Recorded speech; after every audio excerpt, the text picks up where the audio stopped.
Oh, ano na? Oh, ito 235 lang to. 235 lang yan. Hanip na yan. Oh. Kaya mo yan? 235? Oo. KitKat na lang.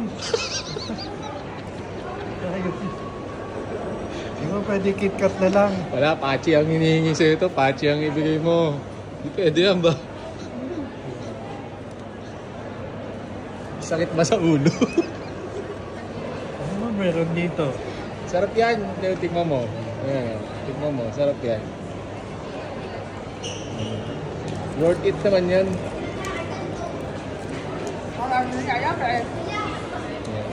Sarap ba? Nalo? Sarap no? Pachi eh. Sarap nga. Sarap din presyo.